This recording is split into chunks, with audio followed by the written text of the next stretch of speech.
Greetings everyone, Corky here, and no, I never left. What are you talking about? Actually, a quick note on that. Skip to this time code if you want to just watch the video. But I am sorry for leaving randomly. I didn't necessarily intend to, but I sort of lost motivation to make videos. Here's the real rundown. I kept trying to post weekly on a schedule, and it sucks. Not my thing. Maybe I will, maybe I won't. We'll see how much I post. But here's the thing. I am out of the country a lot.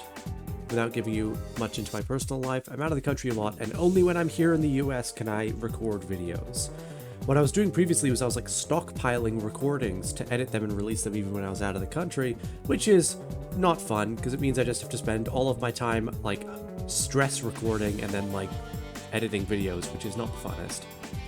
So here's how it's gonna work. I'm gonna post when I want, when I can. I might post this video and then disappear again. Hopefully not, because I do want to make more stuff. I like the idea of doing YouTube again, but yeah. It posts every Saturdays. Not happening. Maybe they will. That's the thing. If I want to, it will. But yeah, because I don't need to treat this like a job. I'm not making any money off of this. At least not yet. Hey, sponsor me? Anyways, let's get to the actual video, yeah? This here is a Porsche 911 GT3 Cup car, and it's beautiful. It's got 510 horsepower through 6 amazing straight-cut gears, and it's rear-wheel drive. More importantly though, Jimmy Broadbent drives one, or at least something very, very similar, around the Nurburgring Nordschleife. Recently, on his YouTube channel, he posted up his best ever lap time around the circuit in this car, an 8 minute 21.001. The premise of today's video is as simple as can be. Can I beat that time? I'm going to do an outlap on just default setup, and then we'll see where we go from there. Let's get started. A few things to note as we start this first sort of chilled lap. I have a few key advantages over Jimmy that makes me think I might be able to do this. Firstly, I have no traffic. This man was operating on a Nordschleife crowded with cars, although he did have some clean space, because Max Verstappen was there that weekend, and so everyone wanted in on the action. I also have the track conditions set to be perfect. I also have fuel consumption off, so I can change that in the setup if I want to, you know, set the fuel to 1 liter to save weight. I won't take up any fuel and I won't run out. The other thing is that I have no fear because I'm in the sim. Obviously, I'm still afraid of failing and I don't want to ruin a good lap that I'm having. But I'm not subject to any potential bodily harm. My two main disadvantages that make this hard are A, this car might not be accurate. It's a mod, and also sim racing cars are oftentimes inaccurate on pace, be it faster or slower. Also, more importantly, I'm bad. I'm not a good sim racer. There's many videos sitting in my back catalog that are just unfinished because I span out so many times I rage quit. Or sorry, spun out. So let's hope that doesn't happen today, yes? Now, we are in the Nordschleife proper. This car drives very, very simply, very, very well. It's frankly a pretty easy car to drive, but hard to drive quick.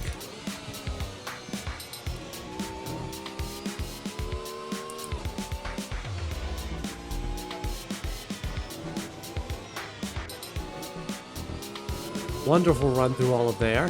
That was great. My main goal here as I fly through Flugplatz is really just to see how far off we are. If I'm like a minute pace off, I'm gonna assume the car is busted. So we'll have to see how close we are. On this default setup, I don't reckon we're gonna be, breathing down his neck. But I'm hoping we're, somewhat there. I do love these Porsche 911 Cup cars. They sound beautiful. I've heard them in real life. That's a little quick flex, and let me tell you, they're amazing. Generally speaking, the thing I'm noticing the most right now is pretty heavy understeer, which is actually kind of good news, because it means that if we go to change the setup, we can lower things like the rear wing angle, which not only will hopefully fix the understeer, but most importantly, it's going to give us more top speed, so it's really a win-win in that regard. Because once you get to the Dottinger, there's a lot of time to be gained from just having a better top end. These Porsche 911 Cup cars, at least in NLS, the series Jimmy Broadbent is in, are actually the highest in top speed. I think the GT4s even come next after that, and then the GT3s, although I'm not entirely sure. Here's a taste of the sound of this car. Isn't that beautiful? Let's see what this time is. Jimmy Broadbent's time has already passed, but this is going to be something like an 8-minute 40. That leaves us, let me think, 19 seconds on the table. Boy. Alrighty. Let's see if I can't improve that with some slight setup changes. I'm not going to quite fully cheese the fuel yet, but I'm going to put it down to 5 liters. I'm also going to turn my traction control down a little bit, and I'm going to put the rear wing down about 3 steps. We're not going to go too extreme yet. I'm not going to mess with any of this yet, or brake bias or anything. It's just going to be those changes. Let's see if that helps. Pick our braking point carefully for this first real proper flying lap. That seems to have worked well. Or well enough, at the very least. I can already feel the car rotates a little more.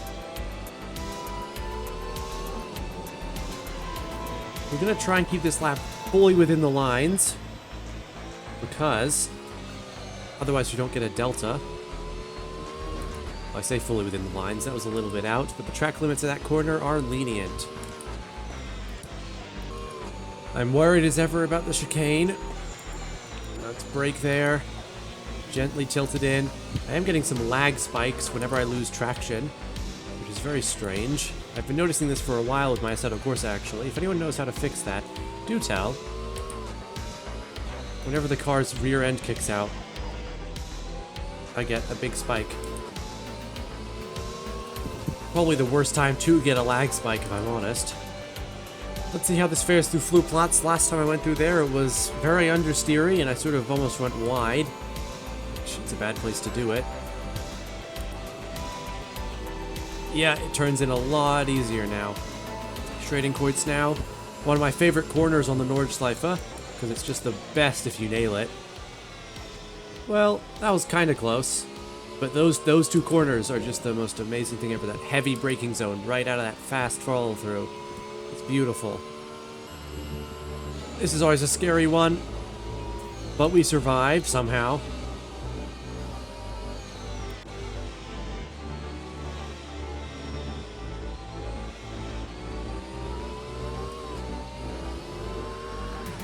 Now for one of the scarier corner complexes, at least in my opinion.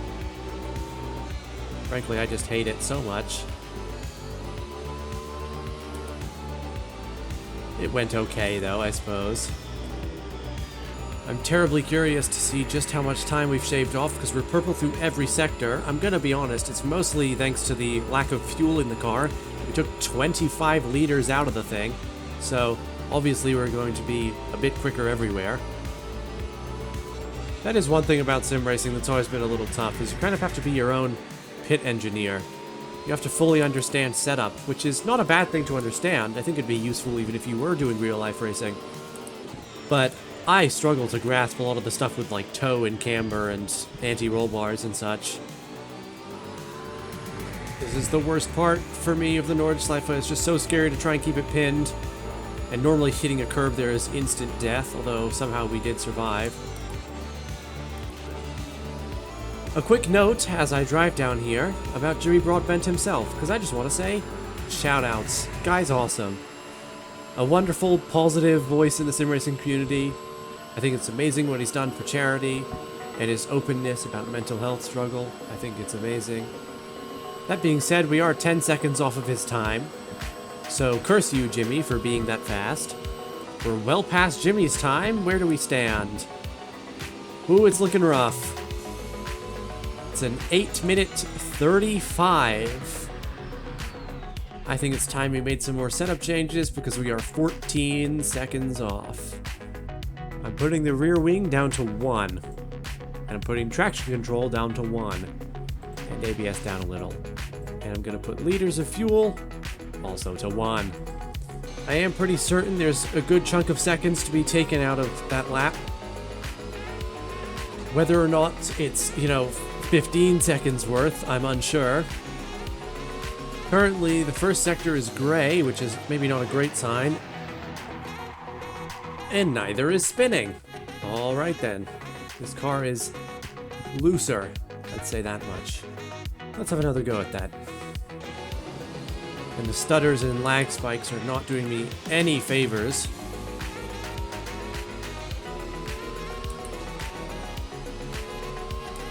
That being said, purple in all sectors thus far. Love to see it.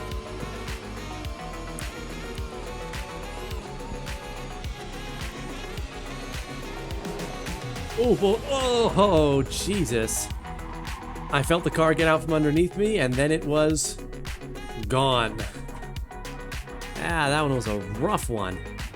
The amount I have to sort of finagle with the setup here is, more than anything else, a wonderful testament to how quick Jimmy Broadbent is. I'm having to almost cheat in some sort of way just to get anywhere near his time. You know, it's funny, I originally tried this challenge when he had the M4 GT4, but that video will never see the light of day because the mod for it had less horsepower, which I hadn't realized before trying, and it was just less quick in general, and so I was like 40 seconds off pace when I was full pushing with no fuel.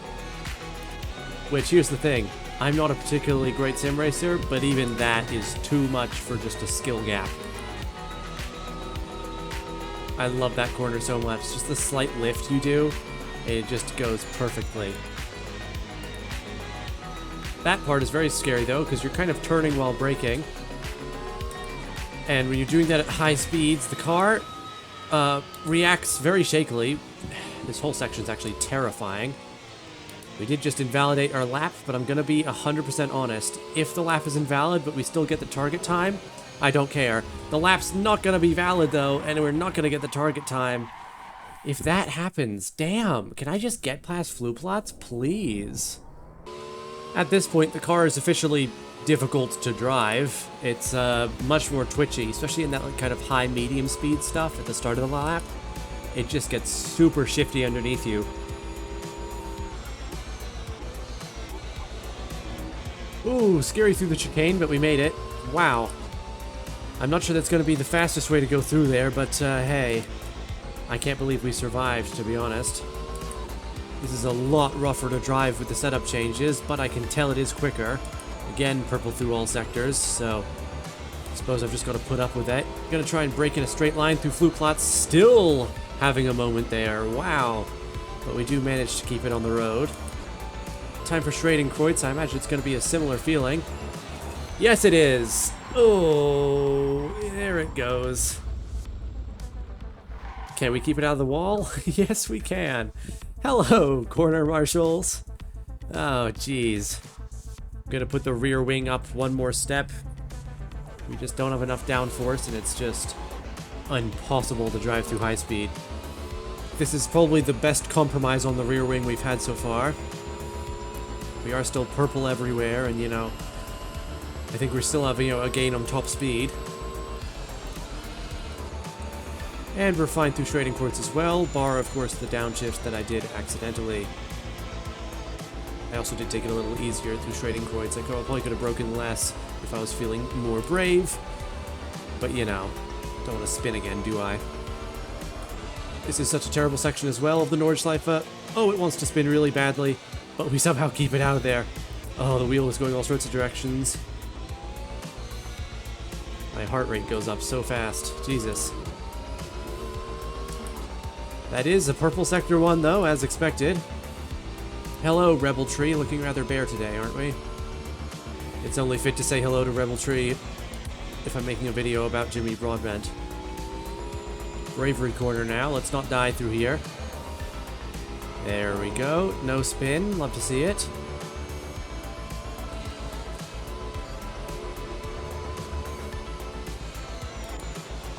And now we're going to go up to the carousel.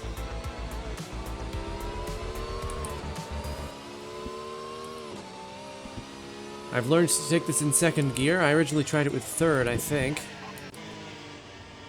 But it is just going to be quicker in second. And now, as Jimmy Broadbent will tell you in all of his videos, we're at the highest point of the Nordschleife. Figuratively, it is all downhill from here. I am incredibly nervous to see what this time comes out as, and I'm equally nervous to go to Whipperman. I'm going to take it pretty easy through here. There you go, that wasn't so bad, was it? No. Now for this awful section. This is the part I'm truly terrified for, because you're supposed to keep it flat, and that's very hard. But we manage, somehow. Oof. Hate that every single time. Never gets any better either. We're not gonna make it down the Dottinger in 30 seconds, I can tell you that much. It is a little worrying. Hit the 8-minute mark now. How close, or more specifically, how far are we gonna be? Somehow it was slower than my other lap, if you can believe it. That was an 8-minute 38. Are you kidding me? I'm going to give this one last clean shot. We shall see where it ends up. I'm honestly shocked that that was an 8-minute 38. I can't believe we were faster with the fuller setup.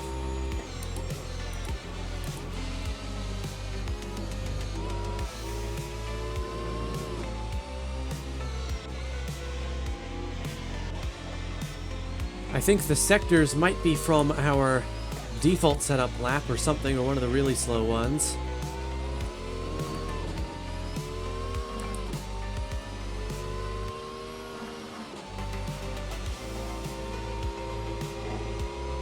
I'm not sure why our sectors were showing us all purple that lap, and that means I don't trust them. Because we were slower throughout the whole thing, it seems.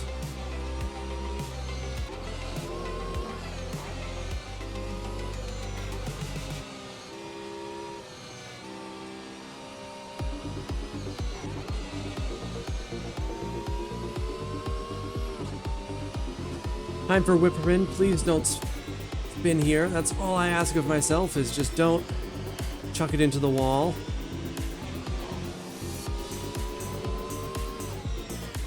And I succeeded at that, thank God.